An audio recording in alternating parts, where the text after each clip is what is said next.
de commencer ma 33e année scolaire. Depuis mars 2003. Le 1er janvier 1997. En 1981.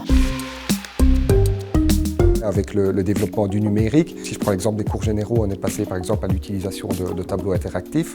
Les fusions avec les centres de Villers et de Verviers. Quand je suis arrivée, il y avait un seul bureau, l'apprentissage la journée, l'information de chef d'entreprise le soir et la formation continue n'existait pas. On a aussi mis en avant tout ce qui était les projets de mobilité Erasmus+.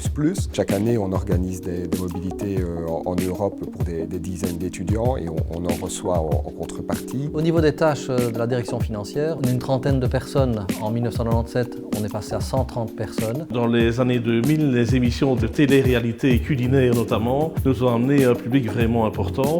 Pour devenir peut-être chef, pas toujours top chef, quoi.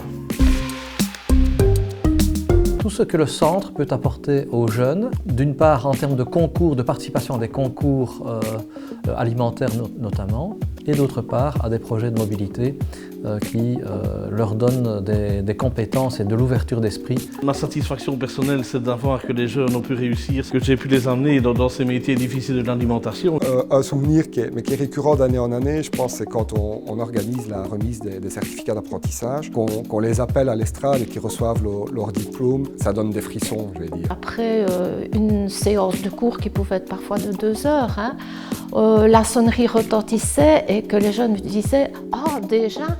Ça, c'est un excellent souvenir. Ça veut dire que ça avait passé vite pour eux, que ça avait été agréable, que c'était un bon moment. Beaucoup de contacts, beaucoup de rencontres avec des personnes dans le métier, beaucoup de retours de gens qui vous rencontrent par après dans votre vie et qui vous disent « Grâce à vous, j'ai pu travailler, j'ai pu faire ma vie professionnelle. » Je fais appel à un corps de métier, que j'ouvre la porte chez moi et puis qu'on me dit « Oh madame, je vous reconnais, je vous ai eu comme prof en telle année. » Ça, c'est toujours bien sympathique. Et quelque part, c'est aussi l'accomplissement de tout un travail qui est mené par l'équipe éducative, par les formateurs, par la direction. Et c'est ce qui donne, je pense, du sens à notre travail au quotidien.